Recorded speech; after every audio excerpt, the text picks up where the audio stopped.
पलूसचा विकास रोखणाऱ्यांना जनताच मतदानातून प्रत्युत्तर देईल, आमदार डॉक्टर विश्वजित कदम. पिण्याच्या पाण्याची योजना सुरू केल्याने पाण्याचा प्रश्न मिटला. प्रभाग 4 मध्ये सभेस मोठा प्रतिसाद.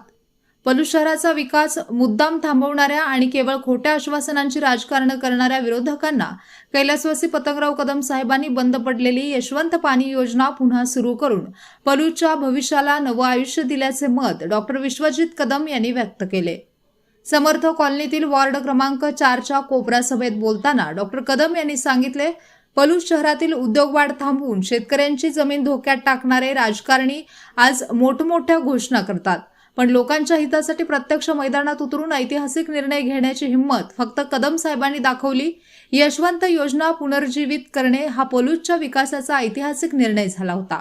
त्यांनी विरोधकांवर निशाणा साधताना म्हणाले, विरोधक आज विकासाचा डांगोरा पिटत आहेत, पण पाण्याचा प्रश्न कायमस्वरूपी सोडून उद्योगांना आणि शेतकऱ्यांना दिलासा देणारे काम कदम साहेबांच्यामुळे शक्य झाले. नगराध्यक्ष पदाचे उमेदवार संजीवनी पुदाले तसेच वार्ड क्रमांक 4चे उमेदवार धीरज घोरपडे व सारिका खारकांडे यांच्या प्रचार सभेत डॉक्टर कदमांनी जोरदार हल्लाबोल केला.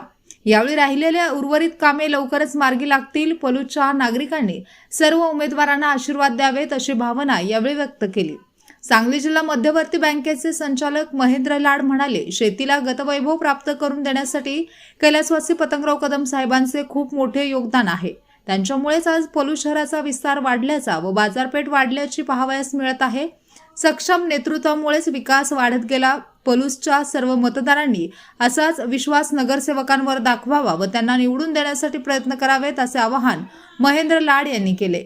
या कोपऱ्या सभेस कार्यकर्ते, नागरिक मोठ्या संख्येने उपस्थित होते. स्पीड न्यूज मराठीसाठी सचिन लडगे, पलूस. परंतु 5 वर्षाच्या कालावधीमध्ये मला अभिमान आहे की जवळजवळ 97 कोटीची कामं या पलूस शहरामध्ये झाली आणि त्यातलं बऱ्यापैकी निधी सुद्धा आपल्या प्रभागाच्या कामांचं या ठिकाणी आणलं. आमच्या भगिनी तर बोलल्या, त्यांनी त्यांच्या भावना व्यक्त केल्या. मला वाटतं सांगेवाडीच्या भगिनी होत्या, आता त्यांचं पूर्वी बाहेर सांगेवाडी होतं, आता सासर इथं झाले.